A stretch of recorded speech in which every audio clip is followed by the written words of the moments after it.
Hi, I'm Sherry Guilfoyle, and we are being joined today by Tony Dungy, Super Bowl champion coach of the Indianapolis Colts.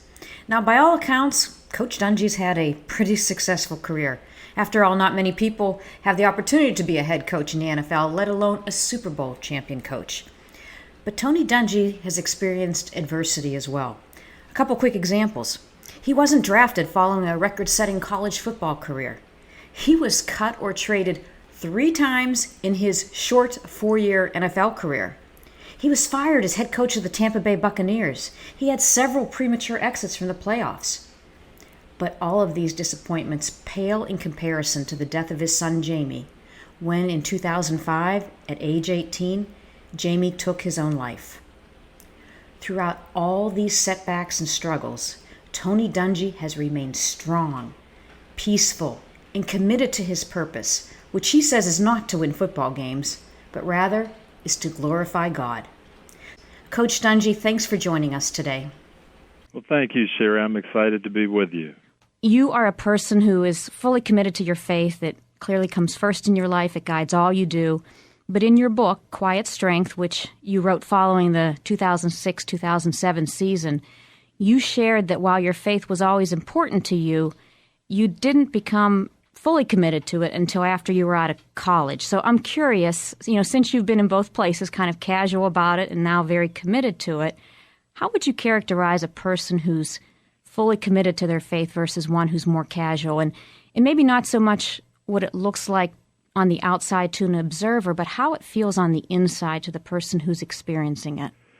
Well, for me, it was a nice transformation because I understood about the Lord. I grew up in a Christian background and had a lot of teaching, and I understood that the part about salvation and going to heaven, and that's something I really wanted as a young person.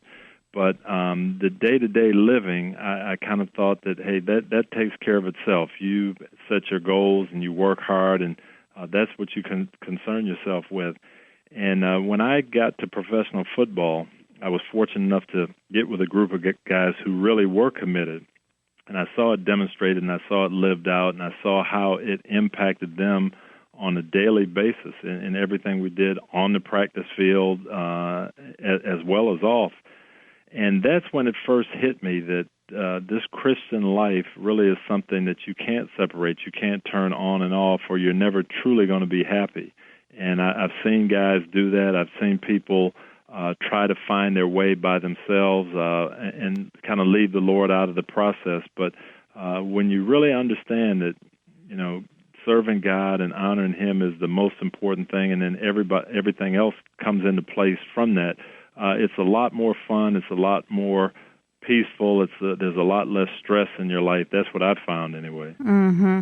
And from the outside, I think a person who really lives their faith, they have an aura of authenticity about them that I think really draws people toward them. It's like a magnet, isn't it? Well, that's what I saw. There were a group of these just fantastic Christian guys on our team in Pittsburgh, and I was a young rookie, and I'm just watching all the guys that I was drawn to and that I wanted to become friends with, and I just loved their lifestyle. I loved the way they attacked life, and I wasn't sure exactly what it was, but the closer I got with them, the more I investigated, I realized it was really because of who they served. They served the Lord, and it didn't matter what the circumstances were. It didn't matter where they were.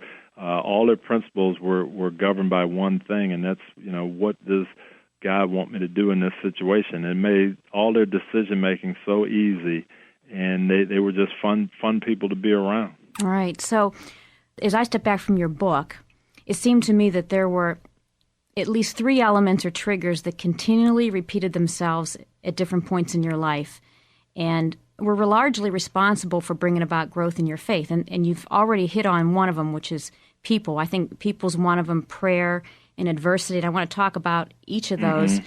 So you've talked a little bit about, when you arrived with the Pittsburgh Steelers as an undrafted rookie, you had this group of guys that, kind of showed you what it was all about and kind of brought you along. And I even remember in the book you talked about, your second season with the Steelers, you had a setback because you got sick during the preseason and you were starting to despair over this because you weren't able to play. And that's when Donnie Shell, one of the all-time Steeler greats, said, "Hey, Tony, you profess to put God first, but your career's teetering here, and we're getting a chance to see what's really first for you." Was that a turning point for you, him kind of calling you on that? It was a big turning point, and you're so right in your observation that the people around you make so much difference because you rely on people for interaction. You bounce thoughts off people, and when you're getting the right feedback, it just helps you so much. If you get the wrong feedback that can take you down the wrong path, it can set you back.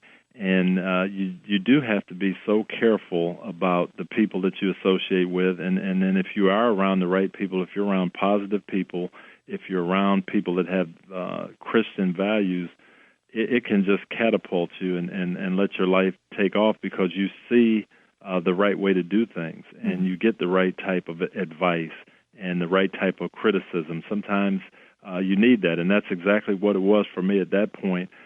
Donnie could have taken the easy way out, but he said, "No, I'm going to challenge you. Here's what you say you believe. Here's what I'm seeing. As a friend, I'm not seeing that in you." And it was so important for me.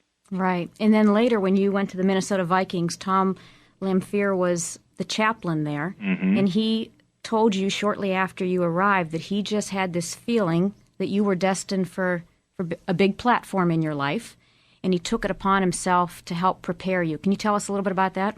Yeah, Tom was one of the many people in my life that have kind of taken that approach. Hey, you've got a chance to do something. You need to get yourself prepared. And it was, junior high teachers, elementary school teachers, coaches, older guys in my neighborhood. So many guys I look back on now that went out of their way to help me.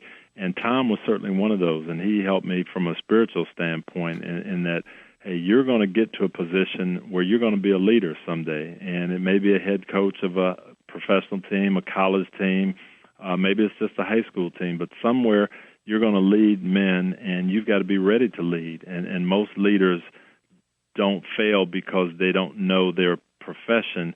Most leaders fail because of something personal and something that in their spiritual life is not quite right. And he impressed that on me, and we talked about that for 4 years while I was in Minnesota. And a lot of the lessons that he gave me really helped when I did become the head coach at Tampa Bay.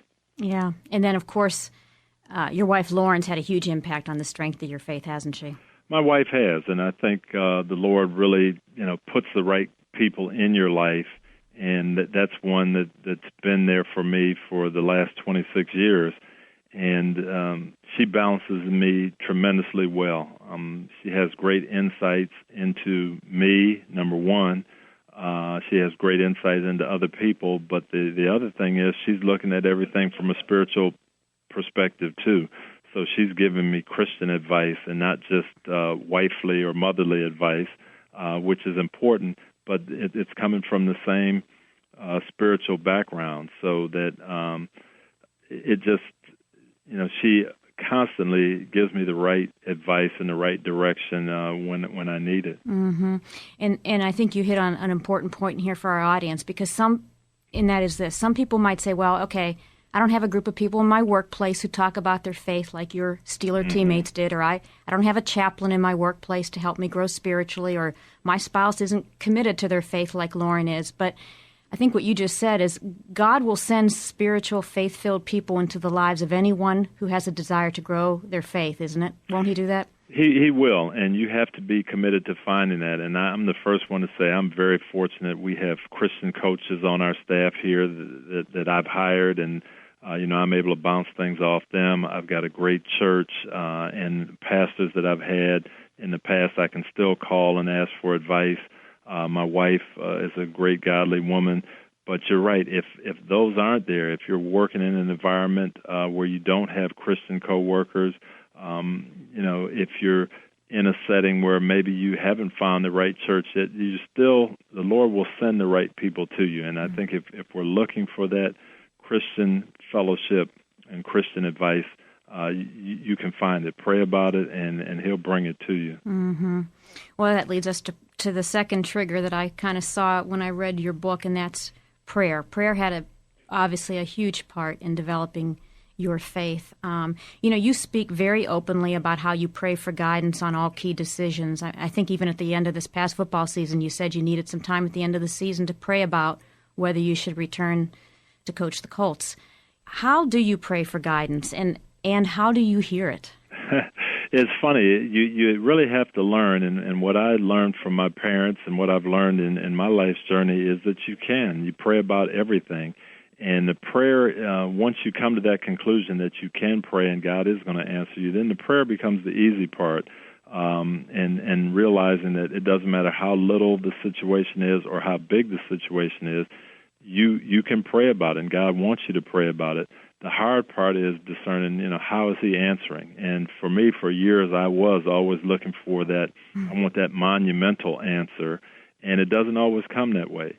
And realizing that it can come in just a gut feeling, it can come from getting advice and getting other people to kind of confirm what you're thinking. It can come in just circumstances. When you say, Lord, I need some direction on this next job opportunity, and where do I go? And three people turn you down. Sometimes that's the Lord answering. And it took me a long time to realize that. I was always looking for something very, very bold and dramatic, and many times the answer isn't. It's just the circumstances that the Lord puts in our path. Yeah, and we just have to be kind of patient and have your antenna up, looking for those things. Yeah.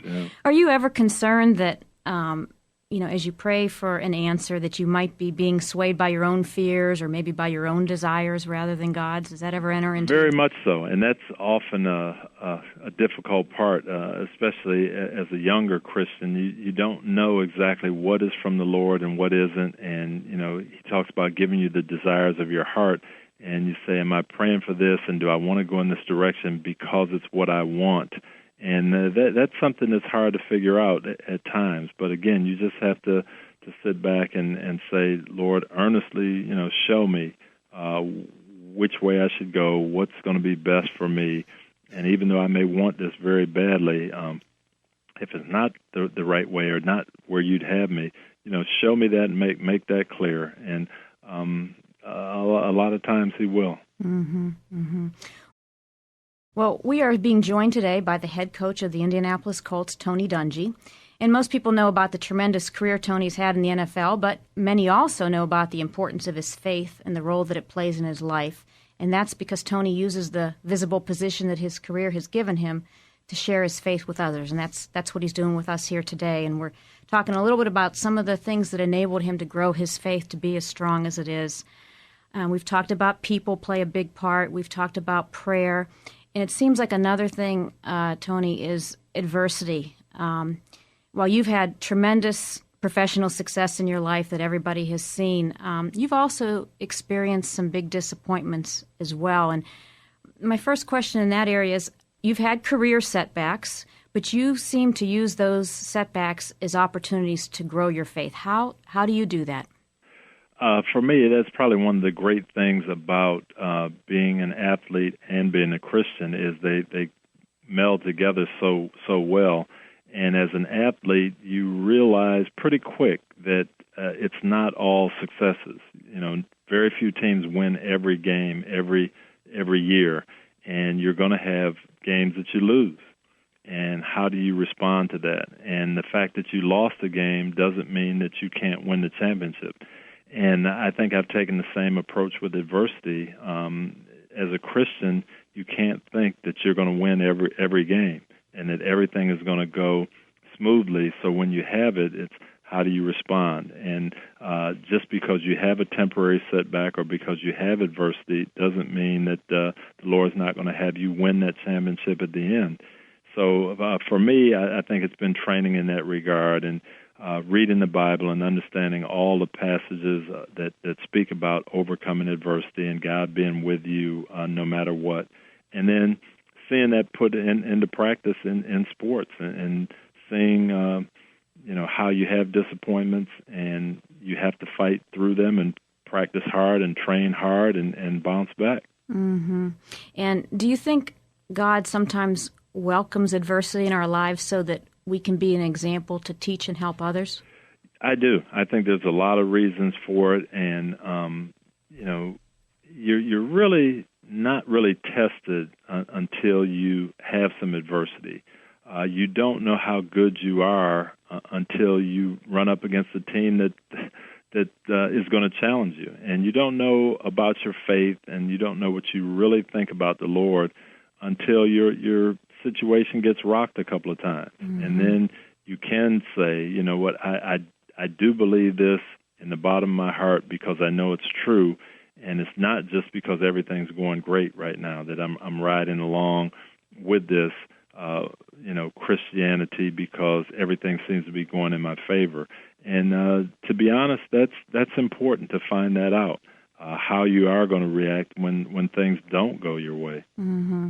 So essentially, all these lessons that you've learned on the athletic field, you just bring those right into your everyday life. They are, and one of my favorite parts of the Bible is where Paul is writing about athletics, and he makes so many references to it. He said, hey, we all train, and we're all trying to win a prize. Only one person can take that first prize, but make sure that as you're training, you're going after the right thing. And he does. He makes so many athletic references, and I think that's because of the adversity and fighting back from disappointment. Yeah, a lot to learn there. Well, obviously, the greatest difficulty you've had to face in your life was the unexpected death of your son, Jamie. And when he died, you said you had two choices, that you could either vent at God or you could figure out what good was supposed to come from Jamie's death. And, one of the many things that struck me about what you said was you said that you had to find the good. In other words, you had to choose to make something good come from his death. Can you talk about that? Well, you do, and there are things that are going to happen. The Lord, promises to use all circumstances for His good, and we know that that's true, but how are we going to find out what that is? And you have to work at it. You have to be willing to understand that everything that happens, maybe it doesn't necessarily benefit us, but to work at finding good in some situations. We know that there is inherent good in it. God promises that, and He says He uses all things, no matter what, for His good and His glory. But it doesn't always seem like that for us, and we have to trust the Lord enough to try to find that good, even out of very, very tough situations. And that's something I think you learn as you grow. Right, and you also, I know, made the point in the book is that you, from the verse from Corinthians about His power works best in my weakness. It does. When probably more of the letters and cards that I have gotten have come after tough situations than opposed to after we won the Super Bowl. And people want to see if you're real. They want to see how you handle the tough times, because everybody can be gracious. Everybody can give the Lord credit when you're winning championships or when great things are happening for you. But when there is something that negative that comes up, they really take a look. Okay, let's see now. And I think that's the true measure of trusting the Lord and putting your faith into practice. When things aren't the way you hoped they would be, how do you respond? Mm-hmm. And as you look back over your life, Tony, do you think your commitment to trusting God in some of your, relatively smaller setbacks and disappointments is what enabled you to trust Him to heal you and your family following Jamie's death? No doubt about it. And I think, the Lord took me through that process a lot, and in some little setbacks when you don't get drafted to the team you hope to go to, or you get traded, or you get fired, or you lose a game that you'd hoped you win, or you lose a championship game.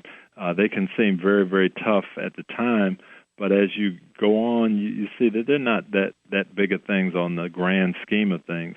And then when you do run into something that is difficult, that really does have,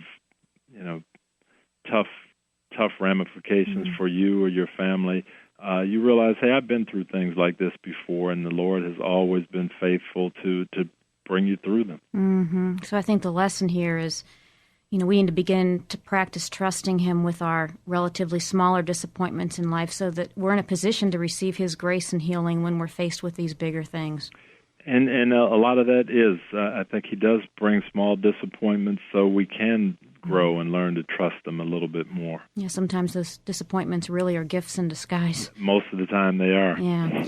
So people have had a big impact on you, prayer, the adversity that you faced, and I don't think those elements are unique to you. I mean, the circumstances may be, but I think God uses those elements in each of our lives to spur new growth, but if we're not paying attention, we're going to miss the growth opportunity that they're intended to bring. Absolutely, and that's one of the things I talk about with our team. When we play a game, no matter how we do, we always try to analyze it, see what we did well, see what we didn't do quite as well, and then say, how can we get better from here? How can we improve for the next game? And I think it's the same thing in life. If you look at your situations and say, okay, here's what happened. What can I do a little bit better the next time? What did I learn from this? And how am I a better person from whether it's a victory or a defeat? Mm-hmm. Yeah. Well, I think there's one more element that would probably be remiss if we didn't talk about, and that's the importance of having the desire and motivation to grow our faith. And, I guess as a head coach in the NFL, you're a motivator, so maybe you can put those motivational skills to use here. And just how would you make the case for why a person should want to make that effort to grow their faith? Well, you have to have a goal in life and a goal in sports. Our goal is to win the championship, to get to the Super Bowl and win it. And I think it's the same thing in life. Where am I going? I want to be a good husband. I want to be a good father. I want to be good at my occupation. I want to help people. I want to see our community be a better place to live. And I think most of us want all those things. So you say, well, how can I do that? And it really is, how can the Lord help me do these things that I want to do? And to me, that's always been my motivation, to do everything that I can, the best that I can do it. I'm going to need God's help. Right. Well, you've done it very well.